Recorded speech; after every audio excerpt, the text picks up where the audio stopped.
What's going on, everybody out there in the YouTube trucking community? Sean Cahalan, Christian Brother Trucker, coming at you again with another video tonight. And tonight, I'm going to talk about something that a commenter had commented, and it was a question. And it was an innocent question. But I'm going to tell you what the question was. And then I'm going to be real with you people, all of my viewers out there, and everybody that's going to come across this video and any of my other videos, about a real genuine answer to this question. So I was asked to do a breakdown video of my pay-in expenses in the lease program. And I'm not going to do that. There's a myriad of different reasons why I'm not going to do that. But the most important one that I'm gonna state for the record is because I believe in God, and I believe in Jesus Christ, and I believe in the Holy Spirit. And as a believer, God orders my steps, and I walk in them in faith. And sometimes I'm afraid to walk in them. And I feel like this is God's calling for me on my life, was to humble myself and put faith in God and come over here when I felt compelled by God directly to make the change and come over here and to be doing what I'm doing. I believe that if I follow what God wants me to do, that God will bless my finances. And to be honest with you, the accounting side is going to be up to ATBS, and that's my accounting service that I'm going to be using. But I am not a numbers freak, I guess you would say.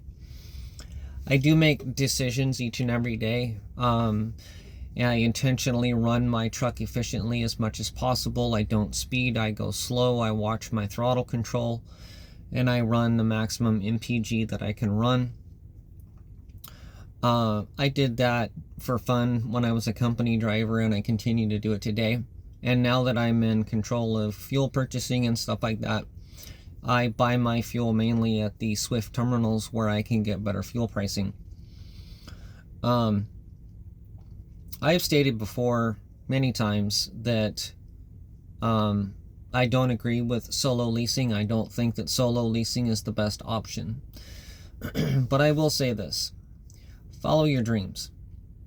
And if you follow your dreams and you fall, you stumble and you fall and you fail, then fall forward, and get up and keep going.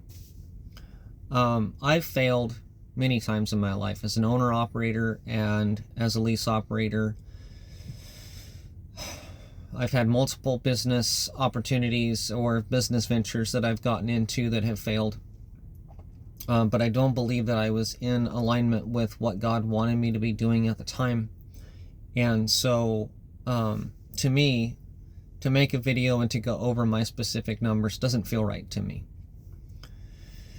There's a lot of reasons for this, and I think that it would be wrong for me to share my numbers if I was to be blessed by God and God was blessing my finances and I was to brag and put those numbers up, and then somebody was to see that and to come over here to Swift and to lease a truck and think that they're going to emulate my numbers. I don't think that they would get the same result. I personally believe that if you are doing what God is calling you to do, God will bless your finances, God will bless your life.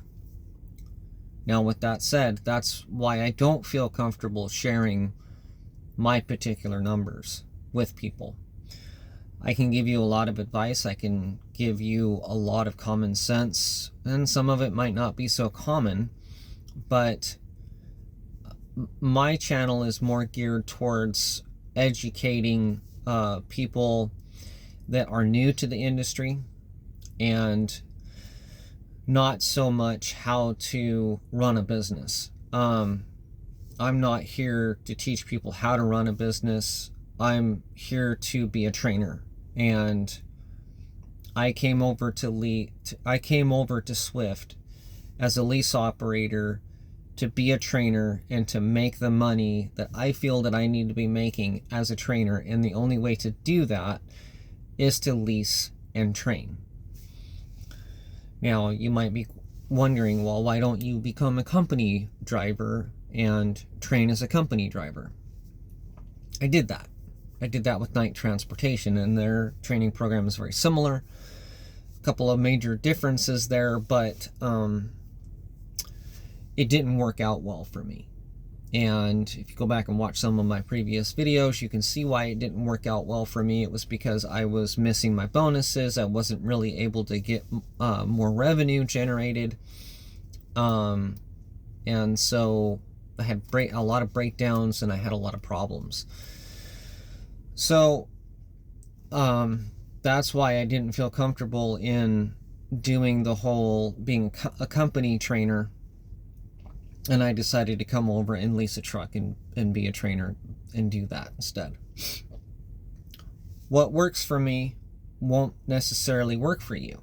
And it may work for you, but it might not as well. And so I don't want to gear people towards leasing a truck. And I don't want to be responsible for somebody coming over here and trying a lease venture and failing in that lease venture, and for me to be personally responsible for bringing somebody over here and ultimately failing. Now, that might be a selfish mindset to have. I don't really know, but as of right now, I just don't feel comfortable sharing my particular numbers in my lease program. I may change my mind in the future, but I'm just letting you know that that's the way I feel right now. I feel compelled that, and I think it's by God, to not brag about my numbers. I have a very close friend that I keep in contact with, Jesse Jocelyn. He's also a lease operator, and I haven't even told him what my numbers are, and I'm not going to. It just doesn't feel right to me. I think it's private, and I think it's for me and the family to know, and I think that it's,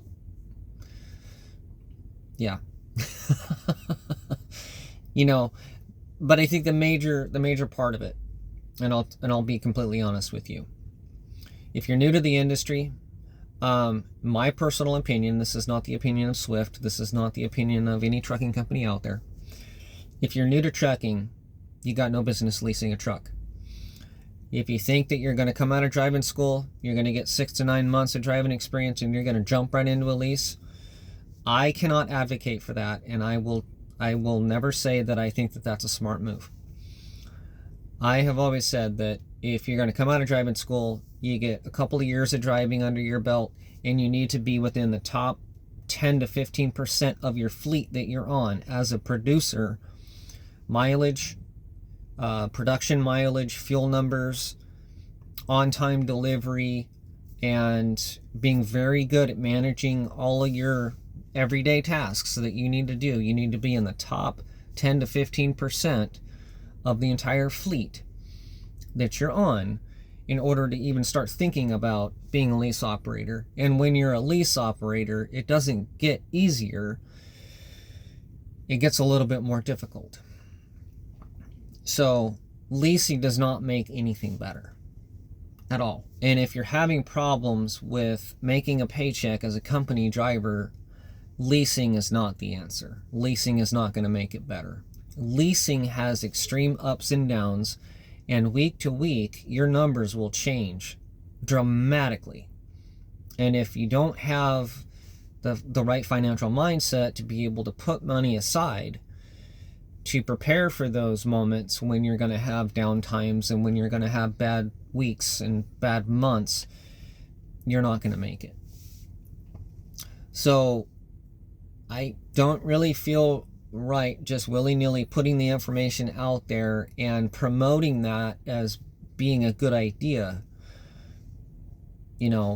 So personally, if you want more information or guidance from somebody who's been in this industry for 8 years, you can drop a message in the message down below and give me some personal contact information, and I can reach out to you individually. But I probably won't be sharing my personal numbers, nor will I be promoting leasing per se. I will promote Swift Transportation and the opportunities that they have available to you, but I'm also going to give you wise advice on how I think that you should progress in your career. And it's quite a bit different than most people would tell you. You know, I know that when you're in driving school, you know, they'll say, oh, this is a career where you can own your own truck and you can come right out of the gate and be a truck owner and blah, blah, blah, blah, blah. And no. Like I said, me personally, I've been doing this for 8 years, almost 9 years. And my first OTR job, I leased a truck with CR England, and I fell on my face because I didn't know what I was doing. And I had previous experience driving, so I knew how to drive a truck. But I didn't know anything about OTR trucking. I didn't know anything about time management, fuel management, or any of those things. And there was just so much that I didn't know. And so I also was an owner, a part owner in a partnership LLC where I had a truck. I had a partner who had a truck, and I had some money to invest, and we put a flatbed on the road. And I ran that for 9 months and failed. So, you know, after that, I took 7 years off of trucking, and then I came back. And when I came back about three and a half years ago, I knew that I wanted to get into truck ownership again, but I definitely was not in a hurry to sign a lease, especially to go solo. And so I just came back, got a bunch of experience, got a bunch of training experience, and I trained drivers for the last 2.5, 3 years. So, you know, that's my main motivation. It's not necessarily to lease and own a truck. It's to train other people how to drive and to develop future drivers. The reason why I'm in a lease truck is so that I can open up earning potential while I'm doing that. But they work hand in hand. They're not a take one away and it's going to be okay, or, you know, the other away and it's going to be okay. It doesn't work unless they both work hand in hand. This is my path. This is my journey. And it's individually for me.